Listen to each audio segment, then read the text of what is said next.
Hey, welcome to day 5.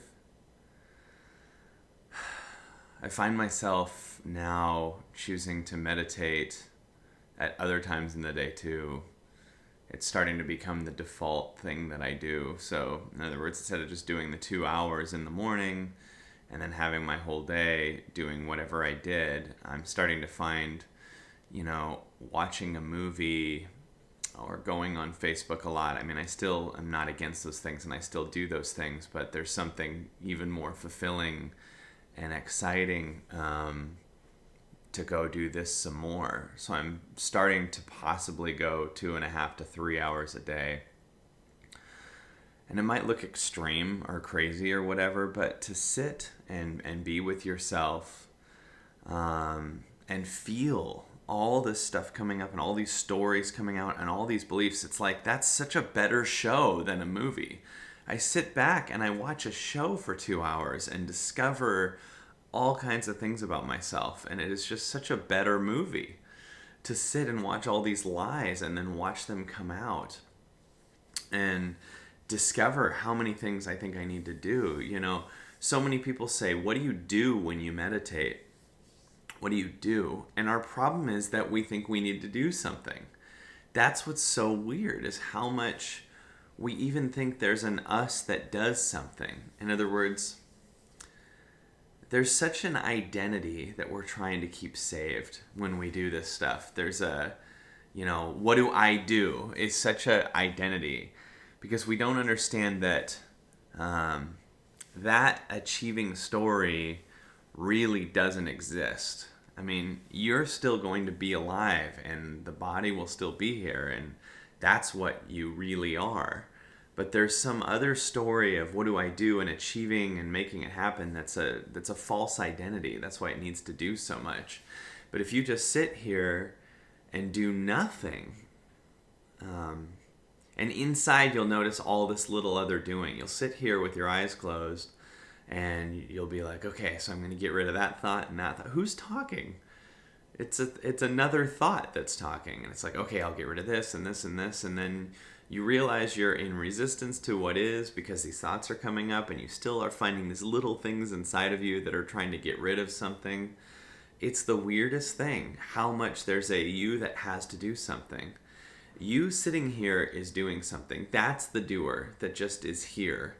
And it lets all of the old stories show up and die, because when you're sitting here and you're going, okay, I'll get rid of this thought and this thought and this thought, eventually you realize, who's saying all this? Who's pushing against the thoughts? Who's arguing with it? And then this thing that said, I'm going to do that, suddenly becomes the same as that. And then all of a sudden it breaks away, and then you're like, and you're like, okay, I got to get rid of that guy. Now who's talking? Another one of this guy.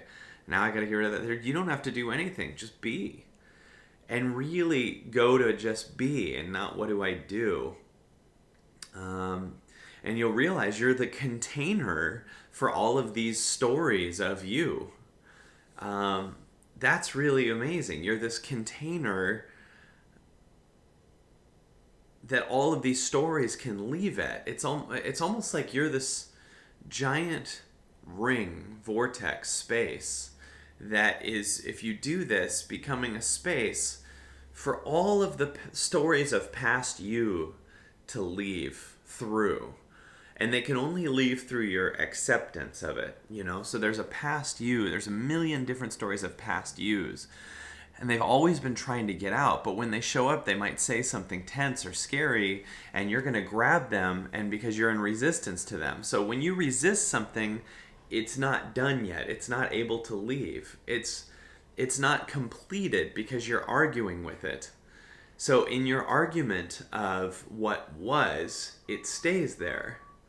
So what you resist persists. So if you look at your past, and you have a story with your father, let's say, and you're so annoyed about it, it stays there, right? It stays a part of your life. Every day that you stay mad about that story, you stay the past you that's still mad about that thing.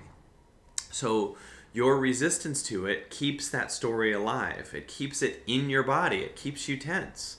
This is why actual forgiveness is so important, right? So if you forgive something, that leaves, that story and that ownership it had on you leaves. You're not forgiving someone so that they're free, although that can be nice, but you can forgive someone without even telling them you forgive them.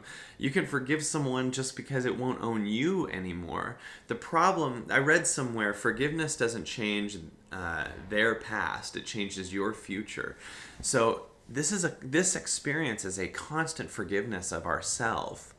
And if you sit here and you do 2 hours of this, all kinds of you shows up that you had never been able to forgive. And it only has been a part of you for so long because you never let go of it, you never accepted it, you never forgave it. This is why I really believe we're here to learn really how to love. And all of these stories that you're not okay with about you from your past will stay here in your resistance to it until you finally accept it so it can leave. So all of the pain and your psychological pain is here to get you to learn a new level of love so that it can leave. And you can only learn it through the moment. Like, you can't be like, okay, well, I love you now. Now will you leave? Because that's a strategy to get it to leave, and it's not sincere love. This is why this is so amazing. You can't fake your way out of this. You actually get to learn and transcend and transform into a new level of love every second. So when you have something you're tense about, and you'll notice that you're trying to fix it or change it or get rid of it or whatever, identify it, you're against it.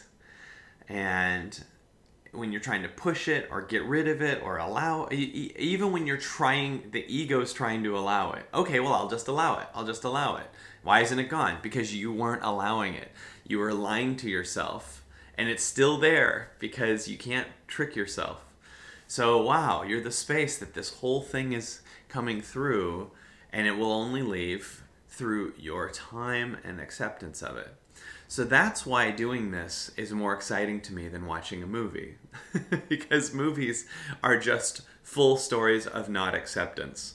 Just anger and revenge and vengeance and everything, and just 2 hours of believing that you shouldn't love yourself.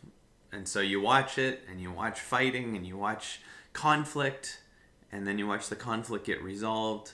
But conflict is in us. Conflict is here. If you're in conflict with anything outside of you, it's because you're in conflict with you in here. Because when you really are connected to yourself, things happen, but they aren't conflict for you. You're not in resistance to them. Your stress and resistance has nothing to do with those things. Those things just bring up your stress and resistance, and then you're in stress and resistance with yourself. So that's why this is the most exciting thing in the world. It's like you're living on the edge with yourself. You're living on the edge with your heart and your soul, and that's why this is the most important thing, and this is what I'm learning. I'm learning to love for real. Day 5.